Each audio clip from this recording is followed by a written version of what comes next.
This is it. Time to go big or go home. After two intense and nail-biting first legs, we are almost at the end. Lima is already waiting for its challengers, and the question is, do you have what it takes to engrave your name in eternal glory? That is why here in Rank Talks Bowl, we're gonna predict the second leg in the semi-finals of the Copa Libertadores 2025.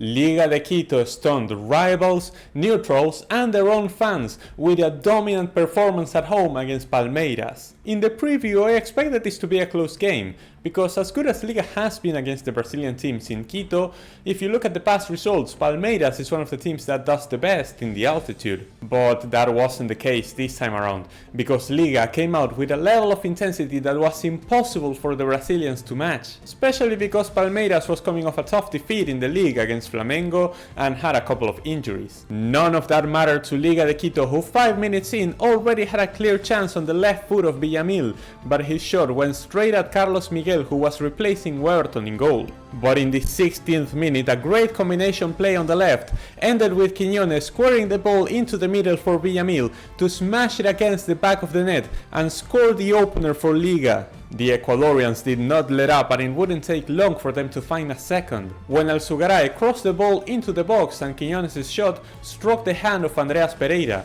giving Liga a penalty that was scored by Alzugaray to make it 2-0. The players from Palmeiras simply did not know how to react.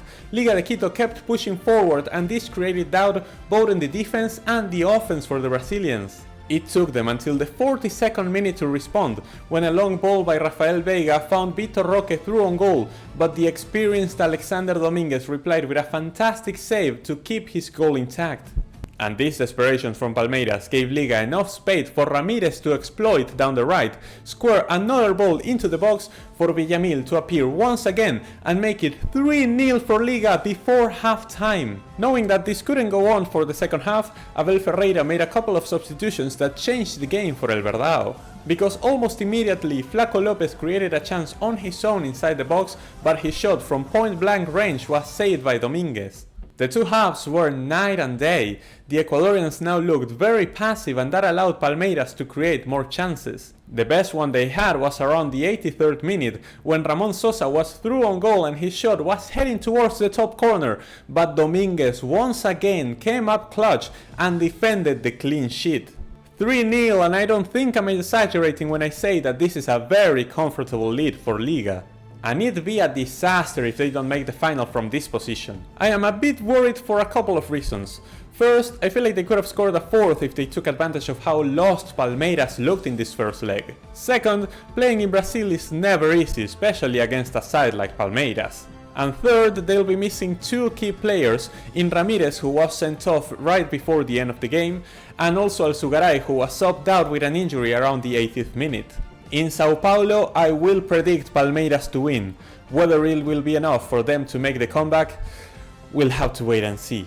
Flamengo and Racing played out a thriller that was not decided until the very end. During the first few minutes, the Argentinians were the ones with the initiative, but that momentum quickly shifted and Flamengo, for the most of this game, were on the driver's seat. Around the 18th minute mark, Carrascal had the first shot on target, and a few minutes after that, De Arrascaeta hit the post.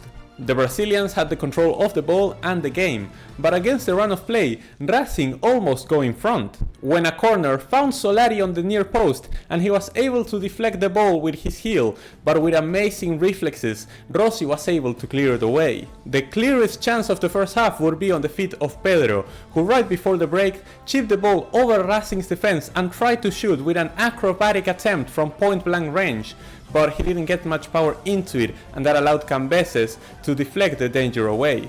In the second half, Flamengo kept having the initiative, but Racing were still very dangerous on the set pieces. So much so that in the 56th minute, a header from Sosa went over Rossi, hit the post and crossed the line, but the goal didn't stand because of a foul committed by Sosa himself while jumping to get the ball. El Mengao quickly recovered, and mere minutes after that, the Arrascaeta with a missile forced a brilliant save out of Cambeses. Racing tried to hit on the counter-attack, but as the clock kept ticking down, they began to eye the 0-0 as a possible and favourable result. But this prompted Flamengo to come forward once again. In the 76th minute, Gonzalo Plata ran down the right and put in a cross for Samuel Lino to shoot, but another great save from Cambeses denied Flamengo the opener, which seemed to arrive in the 81st minute when Eric Pulgar lifted the ball into the box for Samuel Lino to head it over Cambeses and score.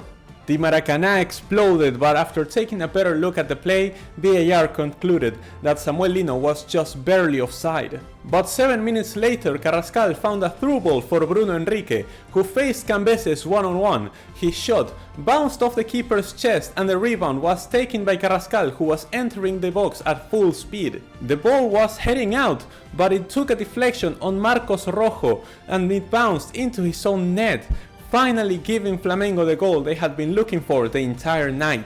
But arguably worse than the own goal was what Marcos Rojo did near the end of the game. While fighting for a ball in the middle of the pitch, he elbowed his own teammate and one of Racing's best players, Santiago Sosa, literally breaking his cheekbone, which means that he will miss the second leg. But apparently, Pedro broke his forearm as well, and he will also be a massive loss on the side of Flamengo. The tie is very much open. Racing has given multiple Brazilian teams a tough go at their own stadium, and I don't expect this to be any different. I do need to see a bit more on the offense from La Academia, and I'm just not confident that we will see that, which is why I'll predict this game to end in a draw and Flamengo to advance to the final.